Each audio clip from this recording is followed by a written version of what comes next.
And now, here's your host, Rod Harder, with another SMC Marketing Minute Profit Tip. Hey, welcome back to Marketing You Can Do Right Now, episode 118. 118, can you believe it? It's your old marketing compadre, Rod Harder, and it's time for another quick marketing minute. These are the little brief podcasts we do to get you in and out and on your way rather quickly. Today, we're going to spend a few minutes to talk about how to calculate the lifetime value of a client. This is really important, so let's get right into it. Some seasoned entrepreneurs may say break even or another number is the most important metric. I really have to say I disagree. I believe lifetime value of a client is the most important way to benchmark their importance. I also know that it's one of the most overlooked and often misunderstood metrics in business, even though it's one of the easiest things to figure out. So let's talk about it. Why is this such an important number?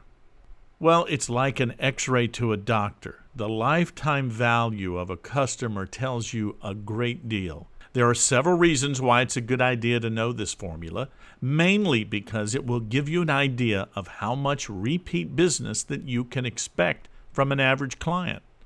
In turn, it will help you decide how much you're willing to spend to buy that customer for your business. Pretty straightforward, right? Once you know how frequently a client buys from you and how much he or she spends, you'll understand better how to allocate your resources in terms of customer retention programs and other services that you'll want to put in place to keep customers and keep them happy.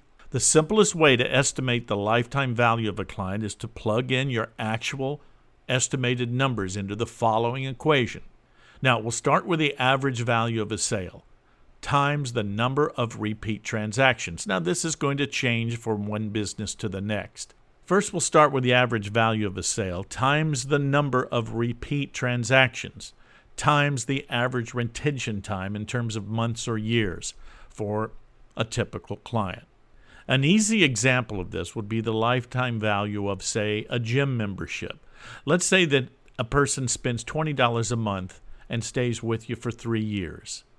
The value of that client would be $20 times 12 months times 3 years, or $720 in total revenue, or $240 per year.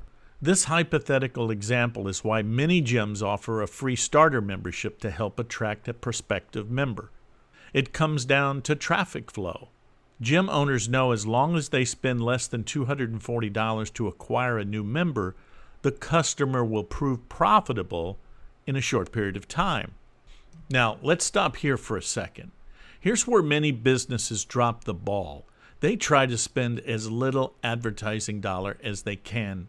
You should focus on how much you can afford to spend to get a new client based on their long-term value to you. You might even dip into the red up front, but it's worth it because over the long haul, you're going to get that back. Once you know the general lifetime value of your client, you have two options about how you acquire them. First, you'll need to know the allowable acquisition cost. This is the amount that you're willing to spend per client per campaign, as long as the cost is less than the profit you make on your first sale, especially when cash flow is a concern. The second strategy is the investment acquisition cost.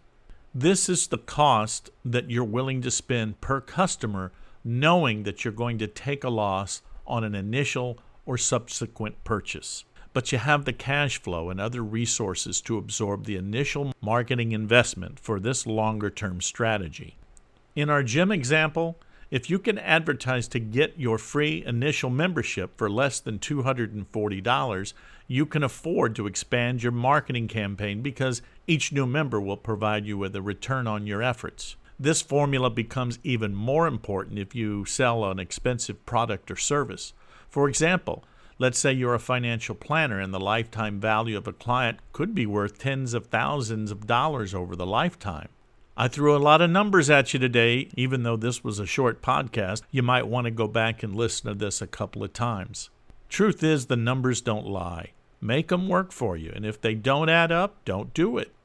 Now, in part 2 of how to calculate the lifetime value of a client, we're going to talk about 5 ways to take customer loyalty to the next level.